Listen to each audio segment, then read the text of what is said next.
Bismillahirrahmanirrahim. Assalamu alaikum. Welcome to Perspective. I'm your host, Umar Khalid. But we're going to talk about a very pertinent topic to Pakistan, also to the world, but Pakistan definitely, and that is climate change. Climate change is something that we've been talking about in previous shows over the past few months and years, but now it is shaping more and more into a reality for developing countries, especially such as Pakistan, that is most vulnerable to this effect. We've seen the changes coming about in the last few days with the melting of the glaciers in Gilgit-Baltistan that has caused a huge havoc for the people of the regions. Of late, the latest development being the Shishpur Glacier melting, which has caused the glacial lake outburst flood, or GLOF as we speak, which has caused also one of the bridges to collapse in Hunza, and this is just the beginning. A lot of apprehensions come from people as far as what the climate change means. A lot of people don't care what climate change means. In fact, this is the time when you need to put as much of attention and concentration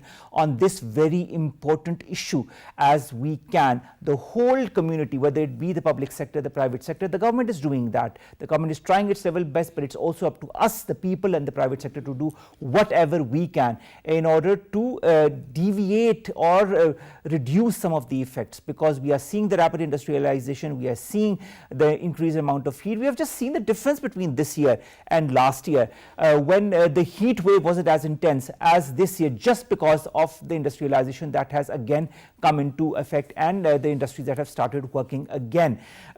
This is something that needs to be taken into consideration before it's way too late. We have a huge panel today to talk about climate change, the economics of climate change, the effects of climate change, what are the reasons of climate change, what are the different factors that aggravate climate change, and what needs to be done now by different factions of the society. We've been joined by two guests here in the studios and two guests online. Let me introduce my studio guest first of all, then we'll go to our online guest. In the studios, I've been joined by Shakil Ahmed Rami Saab on my very right. Shakil Ahmed Rami Saab is a dear economist and a regular guest on our shows. Shakil, it's wonderful to have you here, and as we say, Guzishta Eid Mubarak to you and your family as well. Next is Munir Ahmed Saab. He's an environmentalist, a person who understands climate change and the environment much more than any of us do. Munir Saab, thank you very much to have joined us, and Eid Mubarak to you and family as well. Guzishta, nevertheless.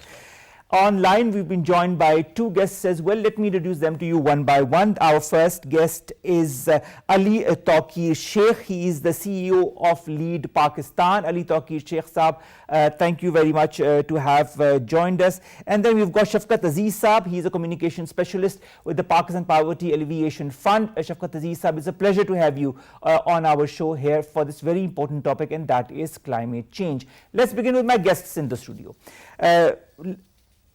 When we talk any change, any effect that the government has or the government does or the people are subjected to, the first things that comes to mind is what are the economic implications of it?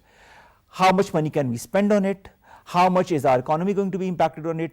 Climate change, Shakil Saab, is something that is a reality, and that has been a reality since so many years. Pakistan has tried in the last few years as well to do whatever it can.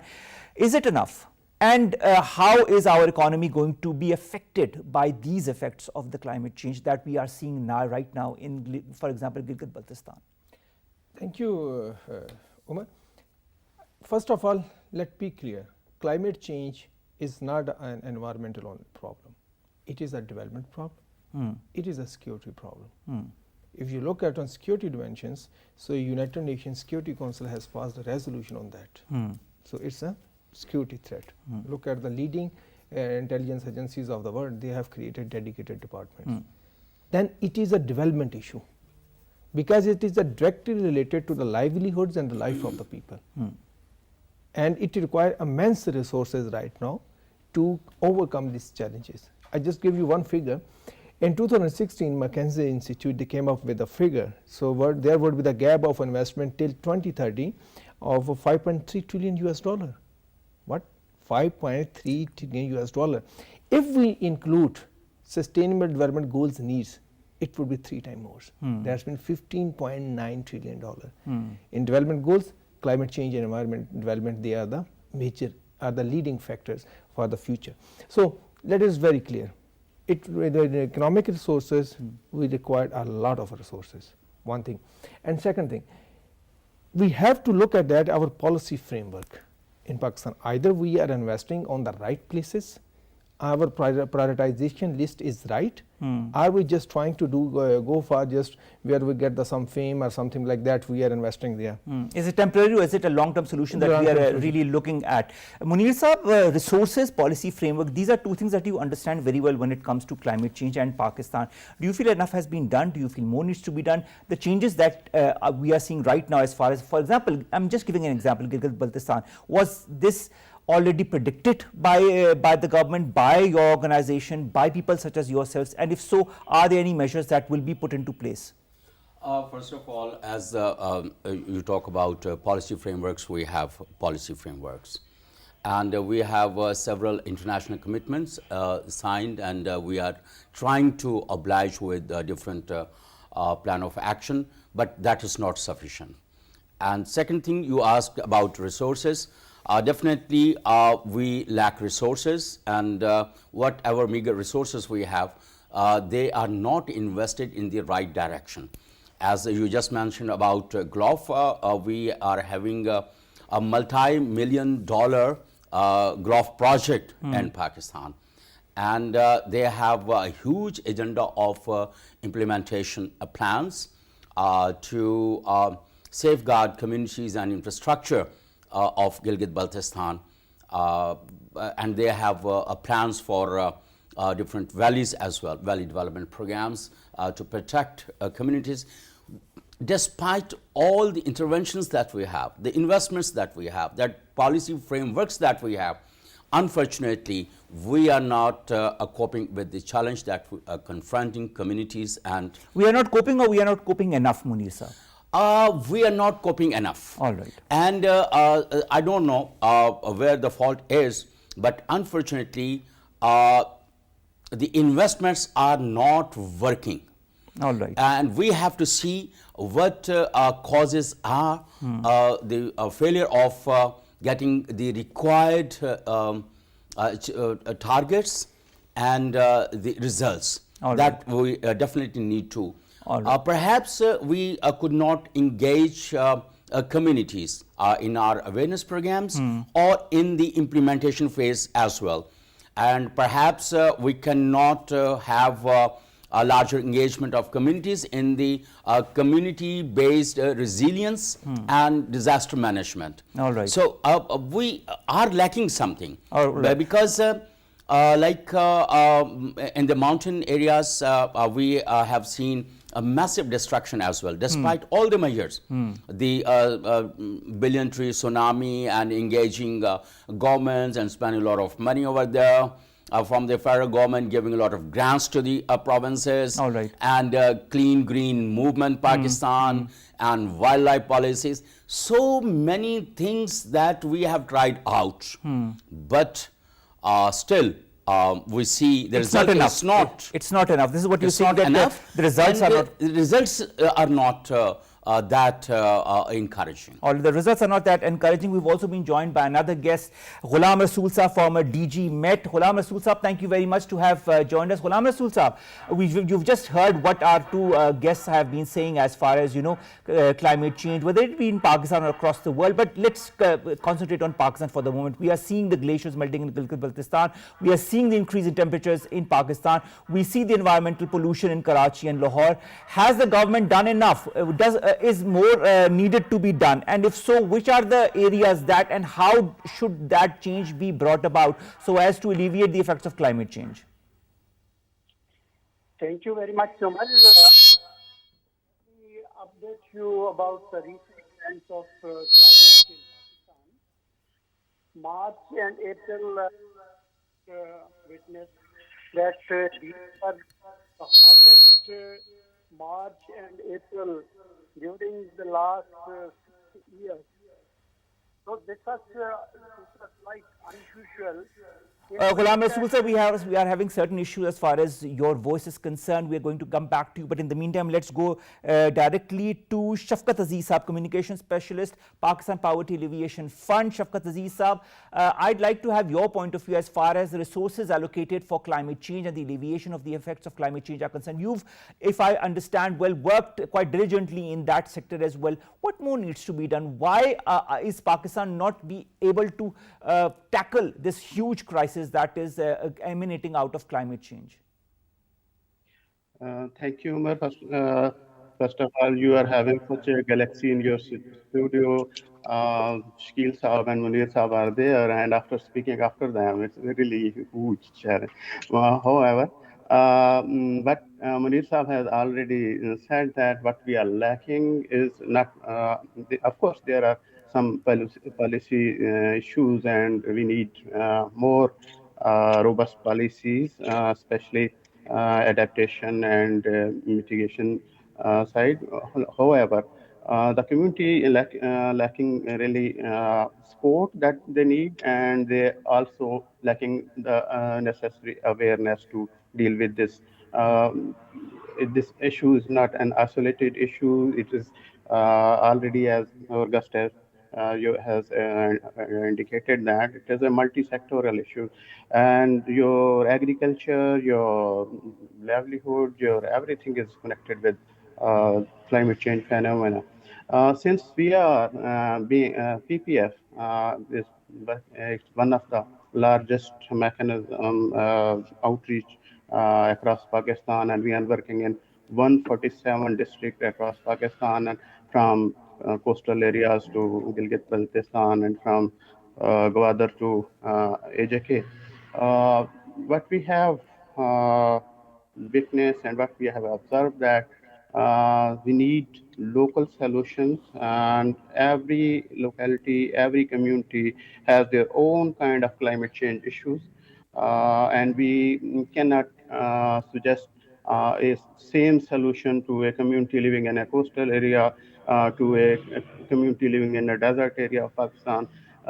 So hence we need local adaptation plans. We need to work with local. mm, of course, Right, unfortunately, we Shafqat don't sir, have. this is something that I'd like to understand as well. You know, working with the local community is something that the governments understand very well, and it's nothing new working with the local communities or working with the people on board, and that every single region of Pakistan, maybe or across the world, has different issues when it comes to the effects mitigating out of the climate change. Nevertheless, what is really lacking, because I understand well that the people are being put into consideration, that they are being talked about with the public sector. I mean, there are consultations as well, but is that enough? I mean, I don't understand where we lack. I'd like your point of view on that. Yes, yeah. Climate financing, I think, is the aspect that we are really lacking behind. We are lagging behind. For example, for instance, if we need climate resilient agriculture, we need uh, support to our farmers. We need capacity building for farmers on modern agriculture techniques, and same is about now being again. I will mention we have enable local communities to use clean and green energy. We supported them with small infrastructures like hydrocarbon power generation plants. So their dependence on natural resources has reduced, and it is resulting into a positive, not only positive impact on their health, their women are now are more empowered, and now they have there is less tree cuttings in those areas where we have introduced these plants. So we could only create some models of self sustainability, but climate financing is need at massive level, at broader level, at bigger level, and so that same could be replicated, same solutions would be All right. replicated in Solutions that need to be different parts of the replicated, world. models of sustainability. This is what you are trying to give us as solutions. Shafqat Aziz Saab, Ali Taqi Sheikh Saab, if you could kindly turn on the light in your environment. We can't see you properly. There's a lot of darkness. If you could just give us a bit of light and enlighten us at the same time. As far as the the sustainability models are concerned, when it concerns climate change, do you feel sustainability models also are different for different communities in Pakistan, or are they similar? If they are similar, how easy or difficult is their application? And if their application is easy, how long can it take before we can see some real changes? Thank you, sir. Thank you for your question and thank you for inviting me. First, a correction. I'm a former CEO of LEAD, and that was several years ago.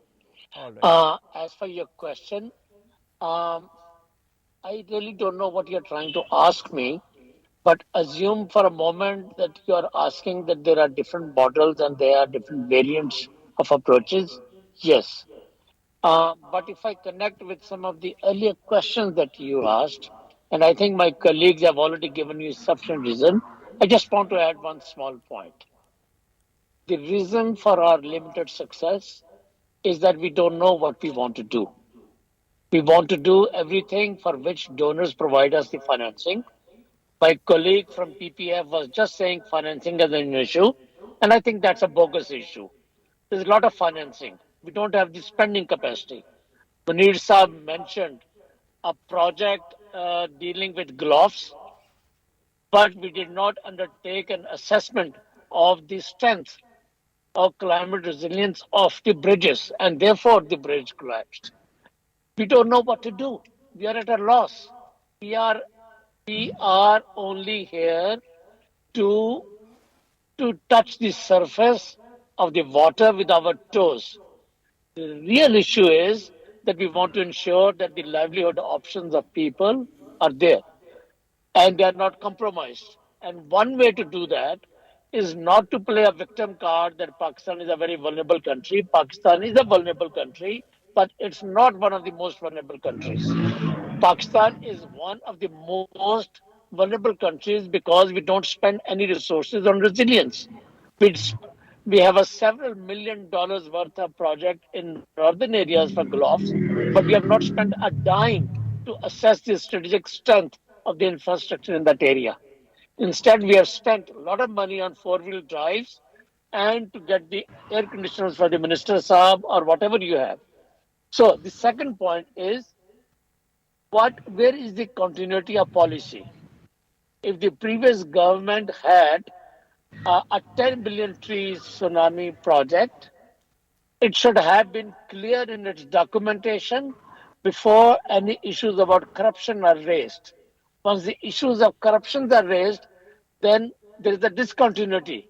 So therefore, we need to document our actions, be it a small non-profit like PPF or the government of Pakistan in one province or the other.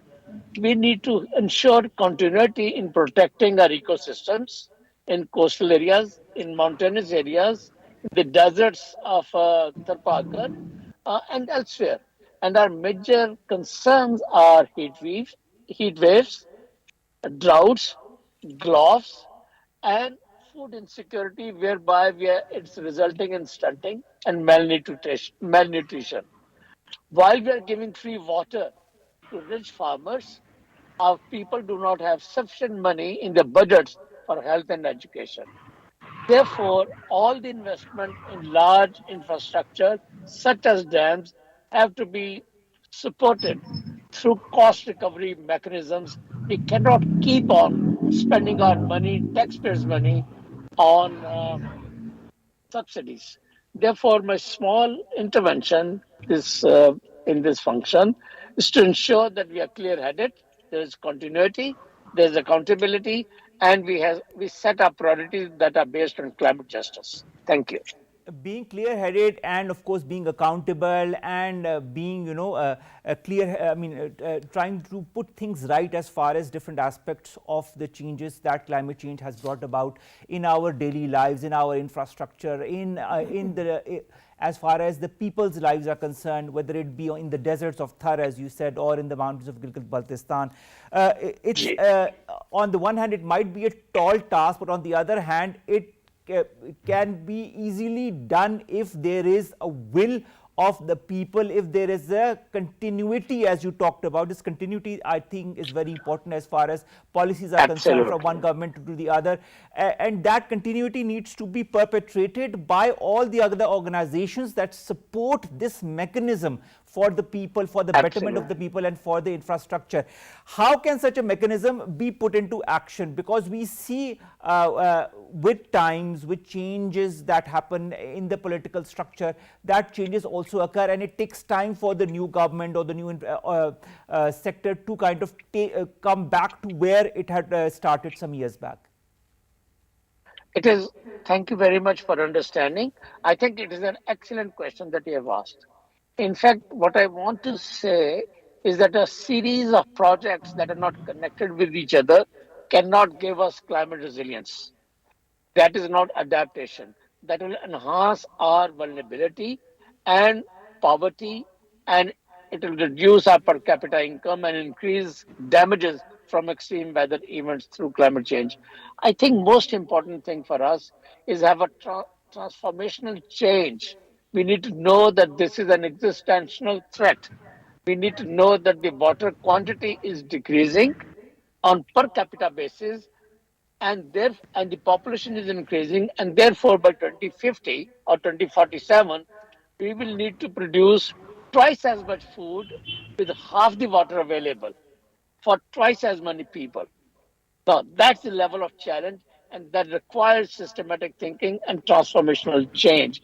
It's not a small project in one community or another project in another community. Somewhere it's UNDP and another place it's some other donor.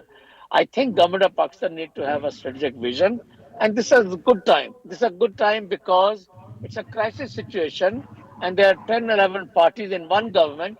That's a very vulnerable government. They may not be able to pass any legislation, but it is a good opportunity for them to have a joint document on climate responses that any party that wins the election commits to follow through. And that transition for transformational change, if signed by all political parties that are in the government, and hopefully those who are in the opposition these days, ensure continuity of our policies. All right. And All right. that can be I think done. that's a very That important can point, be done, Officer. I think. That is a very important point, Taqir Saab. We've also been joined by Momi Salim. She's an environmentalist and an analyst as well. Momi Salim, thank you very much to have joined us. We've already talked to you in this very studio on environment, on climate change, and Murisa was also there. A lot has changed since then. A lot has changed not for the better. We see what is happening in Gilgit-Baltistan. We are also seeing what is happening across the world. We are seeing the increase in temperatures. Just compare this very month last year to this year, and we are seeing a difference of 6 to 8 degrees in different areas of Pakistan. Then we have the different other effects of climate change. Then the water scarcity, that is going to be a real issue for countries such as Pakistan. How can we tackle these multiple problems? Yeah, thank you very much, first of all, for inviting me again. Yes, I was listening to Taqir Saab, and I think continuity of policy is very, very important. Whatever actions are outlined, or whatever policy or framework is, drafted, should be accepted by all political parties, because unfortunately we have seen that there is always, with the change of government, there is always a hurdle in implementation of what is previously done. So as a country which is faced by this kind of vulnerability, we need to kind of, first of all, really have this, continuity in the policy. Apart from that, of course, we need to have adaptation, and unfortunately, we have not been able to kind of have a very good, framework. There was National Adaptation Plan that was supposed to be made. We don't have that in place. So I think some of these things are to be done at the policy level, but at the same time, there's also a need to make community aware, because many people who are facing these challenges are not even aware of what's going on around. They might be facing challenges with regards to, change of rain patterns or weather patterns or maybe the lack of nutrients in the soil, but they might not be aware of what's happening, because we all know that largely, the population which is associated to agriculture are not, of course, educated to that level where they can understand or decipher as to what's happening around them. So it's very important that we build their capacity. And the third thing that I always say is to really involve youth bulge, which we have in our country. 60% of people are young. And one of the things that even globally everybody advocates is the innovation. And we need to have eco-innovation in place in order to, tackle these challenges. Unless we have the technology indigenously, framed, we won't be able to kind of challenge, face this challenge or cope with this challenge. So we have youth bulge.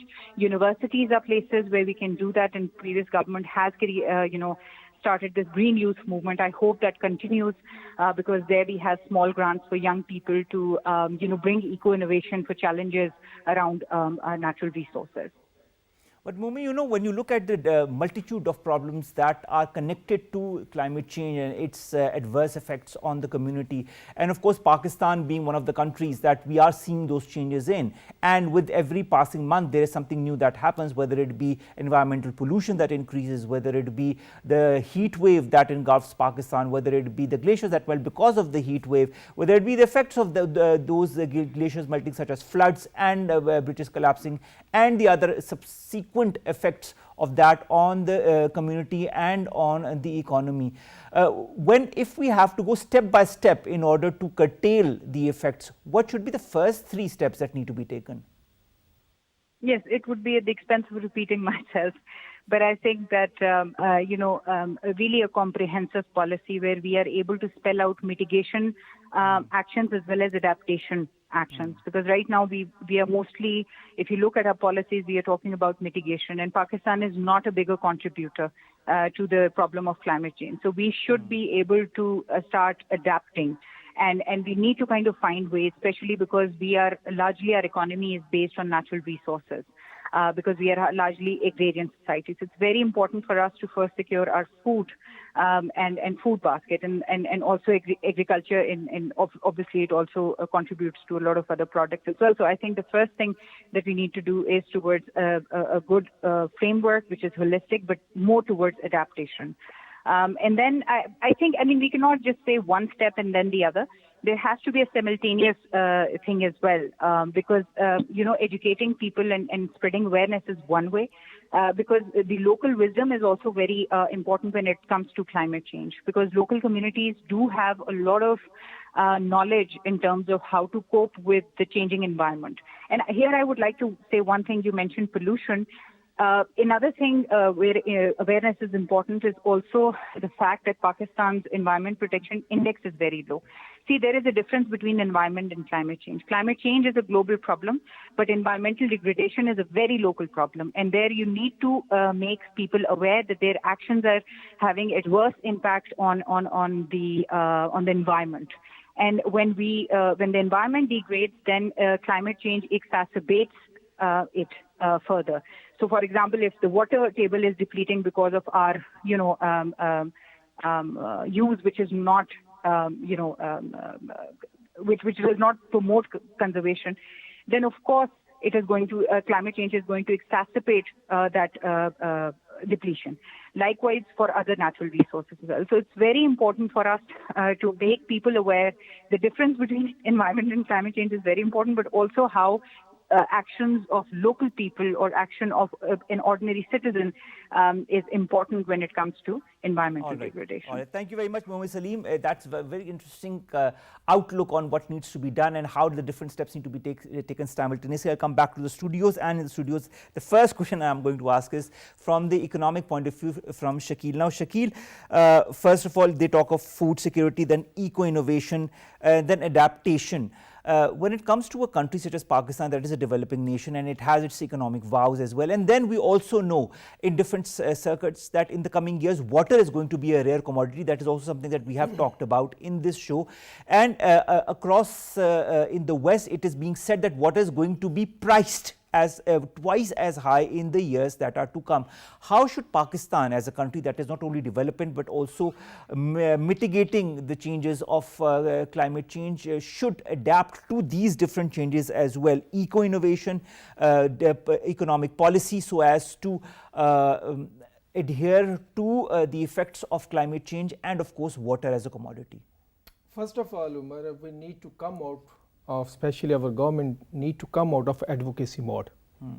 What is happening for the few years, we are listening a lot of talks, a lot of you can fancy words and everything. That is advocacy stunts that are happening right now. We need to move toward the real policy prioritization. How to move? I give you two examples. One, 10 billion trees, Nami. It's a wonderful initiative because we need plantation. Of course, when we need the trees. But it is the job of the forest department. It's not a job of the whole government. You turn the climate change ministry and the forest ministry. One thing and second thing, from 2019, there was a climate smart agriculture program. The FAO, they have won the program from the Green Climate Fund. They have to be implemented in Pakistan. Last year in November, December, I was just figuring out what is the status. It was still not started the program because government was not providing their committed share to that program. All right. And today we are talking about climate change impacts on agriculture. And this is very superficial type of discussions we have. Manir can also add on that in the policy corridors. Look, do you know what would be the climate wheat production this year? It will decrease drastically. Why? Because wheat seed, they need it 10 to 12 days for the maturity. This year the heat wave come earlier than they had only the 4 days for the maturity. That's impacted the size of the grain. Productivity has gone drastically low. On other side, in the Ukraine and the Russian war, you don't have that wheat. You are moving toward a wheat crisis. One thing. Second, prioritization is a key because every point is important. For water we are talking about, mismanagement and the governance is the biggest issue in the water. I give you one example here. At the Kotri branch, on annual basis we need a flow of 8.6 MAF. Do you know what we are giving there? 31 MAF. That means we are wasting 23 MAF almost every year. And then still in March and April and May, there is no water at the Kotri branch. Because we are not building the dams. We are fighting over the dams. From since the 90s onward, Pakistan has lost $200 billion due to the water wastage. In the form of the floods, we could not store that water and we could not do anything. We are just debating here. So should we build the dam? Should we do that? Should we do that? Come on. We need to translate that into action. I mean, action. And when we talk about the climate change, you don't have any climate smart agriculture program. And you are claiming you are a climate change country, agriculture based country. You have climate, food security and research ministry, you have the climate change ministry, you have so many programs and everything is, so everybody, you talk to even to the street vendor, he will tell you climate change have impact on the agriculture. We don't want to listen from this from the government side. Exactly. We want to see where is your priority. Your priority is from the NDC. You are committing the 50% reduction GHG emission. Do you have the capacity to invest $15 billion US in the next 10 years? You are begging the country, one country to other countries to give us the $3 billion. So you have to be the very focused. And very realistic. Very realistic. Second thing, you have to devise policy which is according to your need. I gave one quote from President Xi Jinping. China is the leading country in the world right now to invest on the energy, clean energy, climate change. If whole resources of the world can pool their resources, their investment is more. China is leading. China is also putting more money than whole of the world. President Xi Jinping gave a very beautiful sentence. He said, we need to create a balance between ambitions of mitigation, means GHG emissions, and the living needs of the people and livelihood of people. Why? Because you need the support of the community and the people. If their livelihoods are on stake, if they are going for the starvation, they will never cooperate with you for any climate action or for any environmental action. So you need to be very clear what you want. There needs to be a very clear policy. This is what I And understand. prioritization list. Yes. First, food, agriculture, because you have 44% population directly related to agriculture, labor force. If you go for the indirect, through the textile industry, leather industry, and the other industries, it is more than 70% labor force is engaged related to the agriculture. If you are saving the agriculture, that means you are saving the economy. Yeah. But what is happening right now here in Pakistan? A donor comes, they give us some fancy slogans, we follow that and we forget what we need. And third thing, what resources we have, we need to be spent very carefully. Why? Because from the global community you will not get the money. Why? As I mentioned in my opening remarks, there is an investment gap of 5.3 trillion. They are not able to invest in their own. How they will give you the money?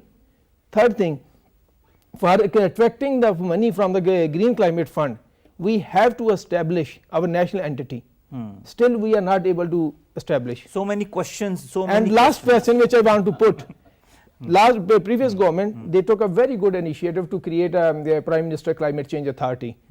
And it was, according to the mandate, it had to meet every year. In the last 3.5 years, it never met. So I mean, that is the main issue. What I understand from it all is that the policies are made, but the policies are never applied in principle. No, the policies are not made which we required. We don't have the adaptation policy till today. All right. And plan. So Munir Saab, adaptation policy, why don't we have one till today? Secondly, when we talk of climate change, smart agriculture program, why don't we have a proper one that caters to the needs of the agricultural community, whether it be in the big villages or in the cities? First of all, as I agree to Ramesh Saab, he very rightly mentioned that we don't have a list of priorities. One. Secondly, the missing link is we could not mainstream climate into different government departments. We cannot integrate our approaches. The third thing, financing, of course, like we are short of financing, but it's the matter of management of finances. We have ample funds, at least to start with right implementation plans. But Munir Saab, start it, this is what we are trying to understand is, it's excellent, as Shakil said, that we are all talking together, we are highlighting the issues, we are highlighting it, but why aren't we putting them in action? Why isn't are the right people listening to it and said, oh, okay, this is the issue, these are the issues, and then we need to put them. Every government is in advocacy mode. Yeah. And they engage the advocacy people. We Not need the action doers. plans. We need action plans. We need to mainstream and integrate climate action into each and every project that we develop in our planning department. Integrate climate plans. I'll ask the question to Shafqat Aziz Saab. When you talk of integrating climate plans, when we talk of advocacy mode of the governments that has been very, how should I say, highlighted in, more than once by Shakil Rame, how can we put things into action? Are we going to wait for the things to really go from bad to worse in the different communities in Pakistan before the different departments spring into action? Yeah, I totally agree. It's time to act more than rather than focusing on just old jargons and policy things. I would cite just a couple of examples. PPAF has just piloted a Balochistan water strategy project in Pakistan, largest province area-wise. And it was about smart water management practices and shifting toward drought and heat-resistant crops. So a lot of work was done.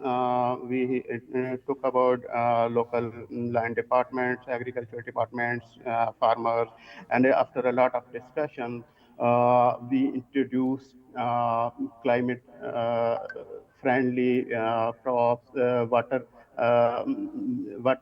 heat and water resistant crops, and especially we have not only that crop, but we have installed extracting plant for olive in Balochistan. So it is connected with not only providing alternate solutions to local farmers, but connecting to their livelihoods. That is the more important thing. Now, another example I would cite from Swabi, Khyber Pakhtunkhwa, where we have introduced tunnel farming, where in district that was water stopped, and that tunnel farmer is now adding choices to farmers. Now they can produce. They are producing and exporting many of their produce and having a handsome earning as well. So it's time to act on ground. Now we know to reach out to communities and need to assess and map out their genuine issues, genuine demands, and help out them with capacity building, expertise, right expertise, and enable them to have a good livelihood and not only contribute into eco-friendly agriculture practices and adapt to new realities. That is what I would All right. say. I would Adapt cite, to new realities and capacity building and expertise. This is something that is very important, and of course, whether it be climate change or any or the environment protection or how to alleviate the effects, this is something that is of primordial importance. Thank you very much, Shafqat Aziz sahab. Ali Taqi Sheikh sahab, if you could kindly put your camera on because we can might not be able to see you as we speak. If you can hear us, if you could just holler a little bit and say. We would like to understand also through this discussion, through the policy making, capacity building, and all the rest that we've discussed during the course of the show. Why are things not being put into action? Why is there not a war footing when it comes to environment and climate change related issues? All right, Ali Taqi Sheikh Sahab is not with us apparently, so we'll ask. I'll ask the same question, and I'll ask this question to the both of you, starting from Munir Sahab and ending with Shakil Rami Sahab. Yes. Basically, of course, climate change is a global phenomena, but we need to come up with some domestic and local practices. What matters? That is, we are most vulnerable to inefficiency and some corrupt practices as well. And those corrupt practices or inefficiency because of two reasons. One, we undermine the issue. Secondly, lethargy that we have as in our bureaucracy or those who are responsible to implement it. And another thing, we mostly believe in cosmetic measures. For example, that as Ramesa mentioned, that 10 billion tree tsunami, and everyone was engaged in, though it was the core task of forest department. But that is one part of the ministries and provinces. But the entire government, and another thing, we are very short-sighted. And for example, we launched a housing sector, you know, with all the facilities and with all the incentives. But we did not take care of where these housing societies are being developed. Most of the agricultural lands are, you know, they are grabbed, and they are like their use has been changed too. And what already we are very inefficient in developing our climate smart agriculture, and we are decreasing the cultivated land as well. And again, like what if we have so many several millions of new houses, where their waste would go? And besides proper that, waste management policy as well. and that is we something don't of the have, need. even in Islamabad, the people have statistics at least 20-30% or more garbage is not being collected and disposed of accordingly. In the history of Islamabad, we cannot have our landfill site or other waste mechanism or waste segregation mechanisms in Islamabad. If this is the situation in Islamabad, than what we can talk about of the mega cities and the other areas. Yeah. Last comment from you, Shakil, and that concerns, I understand where you come from. I've understood also the way you've brought about the issues that pertain to the governance and that pertain to the implementation of the right policy that have to be put into proper documentation before they are applied as well. Action is the key word here. But if I were to ask you how to build about that action on a war footing, how would you do it if you were given the task of handling the environment of Pakistan and handling climate change in Pakistan? How would you go about it? What would be the first 3, 4, 5 issues that you would tackle? First issue I will do, I will curb all the advocacy campaigns. Because you need actions, enough has been said. With whom you want to do the advocacy? You are preaching to the converters, Yeah. one thing, and second thing, action for the agriculture. Need to adopt the new varieties, bring the new species for the animals who can sustain these heat waves and the shocks, who can sustain the flood shock, the crops which can sustain the flood shock, and they are the varieties we can benefit. Of course. One thing, second thing, we can bring the investment, research and development for that, and there is a hard you can say opportunity is available. Under CPAC, we have to China has agreed to build the 8 research center for agriculture. All right. Modern, not that it's like the outdated. I would request to just start it. All right. Yeah. So I think at the end of the day, I mean, we are a bit short of time, or else I would have taken your question as well. The issue remains that there is policy making. The policy making has not been updated.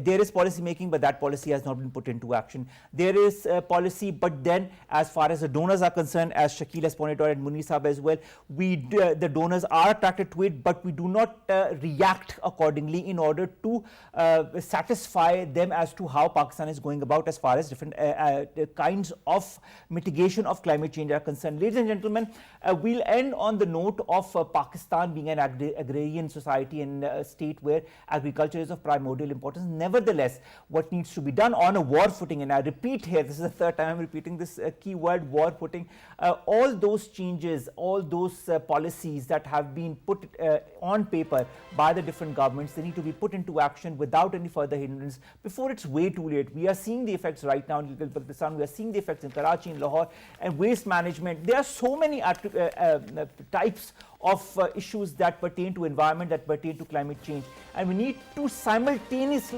tackle them before it's way too late. It's time really for all of us, including myself and my guests, to wake up and join hands to combat this. I hope we do that. I hope we manage to sustain Pakistan as a country where there's a lot of greenery, where there is less of flooding, where there's less of earthquakes and less of mitigation from the climate change. Allah Hafiz.